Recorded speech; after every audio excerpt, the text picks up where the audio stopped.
ವಿಶೇಷವಾಗಿ ನಾನು ಮಾಡ್ಕೊಳ್ತಾ ಇರೋಂಥ ಹಾರಗಳು. ಇವಾಗ ನೀವು ಇಲ್ಲೇನು ನೋಡ್ತಾ ಇದ್ದೀರಲ್ಲ, ಇದು ಕೂಡ ಒಂದು ಹಾರ. ಇದು ಈಗ ರೆಡಿ ಆಗ್ತಾ ಇರೋಂಥ ಹಾರ, ಅಮ್ಮನವರಿಗೆ ಹಾಕ್ಲಿಕ್ಕೋಸ್ಕರ ನಾನೀಗ ರೆಡಿ ಮಾಡಿಕೊಂಡಂತಹ ಹಾರ. ಈ ಹಾರ ಬಂದುಬಿಟ್ಟು ಸೇವಂತಿಗೆ ಹಾರ ಅಂತ. ಇದು ಒಂದು ಟೈಪ್ ನಾನು ಮಾಡಿದ್ದೀನಿ ನೋಡಿ, ಇದು ಒಂದು ಟೈಪ್. ಮತ್ತು ಇದು ರುದ್ರಾಕ್ಷಿ ಮಾಲಾ ಅಂತ ಹೇಳಿ, ಈಗ ರುದ್ರಾಕ್ಷಿ ಹಾರ ಅಂತ ಹೇಳಿ ಹಾಕ್ತಾರೆ. ಇದು ಒಂದು ಅಮ್ಮನವರಿಗೆ ನಾನು ಮಾಡಿರುವಂಥ ರುದ್ರಾಕ್ಷಿ ಹಾರ. ಆದಮೇಲೆ ಇದು ಸ್ಯಾಟಿನ್ ರಿಬನ್ ಹಾರ.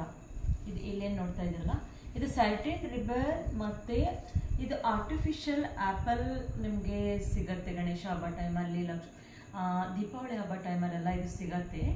ಆವಾಗ ನಾನು ಅದನ್ನು ತೊಗೊಂಡು ಬಂದುಬಿಟ್ಟು ಈ ರೀತಿ ಸ್ಯಾಟಿನ್ ರಿಬನ್ ಹಾಕಿಬಿಟ್ಟು ಇದು ಒಂದು ವೆರೈಟಿ ಹಾರ ಮಾಡಿದ್ದೀನಿ. ಓಕೆ, ಇದು ಒಂದು ಹಾರ. ಆಮೇಲೆ ಇದು ಆ್ಯಪಲ್ ಹಾರ ಅಂದ್ಬಿಟ್ಟು, ಇದು ನಾನು ಬಾಲ್ ಮತ್ತು ವೆಲ್ವೆಟ್ ಕ್ಲಾತ್ ಮತ್ತು ಉಲ್ಲನ್ ಹಾಕಿಬಿಟ್ಟು ಮಾಡ್ಕೊಂಡಿರೋವಂಥ ಒಂದು ಹಾರ. ಇದು ಕೂಡ ಹಾಗೆಯೇ ವೆಲ್ವೆಟ್ ಕ್ಲಾತ್ ಹಾಕಿ ನೆಕ್ಕಿ ಹಾಕಿಬಿಟ್ಟು ಟೇಪ್ ಹಾಕಿ ಗೋಲ್ಡನ್ ಟೇಪ್ ಹಾಕಿಬಿಟ್ಟು ಮಾಡಿರೋ ಅಂಥ ಒಂದು ಬ್ಲೂ ವೆಲ್ವೆಟ್ ಹಾರ.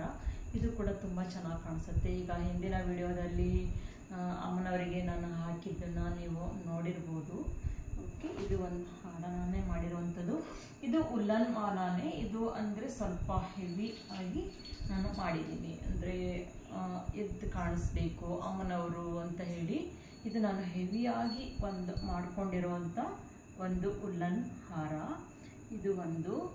ಆಮೇಲೆ ಇಲ್ಲಿ ಒಂದು ಏನು ನೋಡ್ತಾ ಇದ್ದೀರಲ್ಲ, ಈ ಕೃಷ್ಣನ್ ಏನು ನೋಡ್ತಾ ಇದ್ದೀರಲ್ಲ, ಈ ಕೃಷ್ಣನ್ ಹಾಕಿರೋ ಹಾರ ಕೂಡ ಇದು ನಾನು ಮಾಡಿರೋವಂಥ ಒಂದು ಹಾರ. ಓಕೆ, ಇಷ್ಟು ಹಾರಗಳು, ಇನ್ನೂ ವೆರೈಟೀಸ್ ಆಫ್ ಹಾರಗಳನ್ನು ನಾನು ಮಾಡ್ತೀನಿ. ಅದಾದಮೇಲೆ ಇದು ಅಮ್ಮನವರಿಗೆ ಮಾಡಿರೋ ಅಂಥ ಒಂದು ಓಲೆ. ಇದನ್ನು ಅಮ್ಮನವರಿಗೆ ಹಾಕಿ ಆದಮೇಲೆ ನೀವು ಇದನ್ನು ನೋಡ್ಬೋದು. ಇದು ಕೂಡ ನಾನೇ ನನ್ನ ಕೈಯಾರೆ ಮಾಡ್ಕೊಂಡಿರುವಂಥ ಒಂದು ಇಯರಿಂಗ್.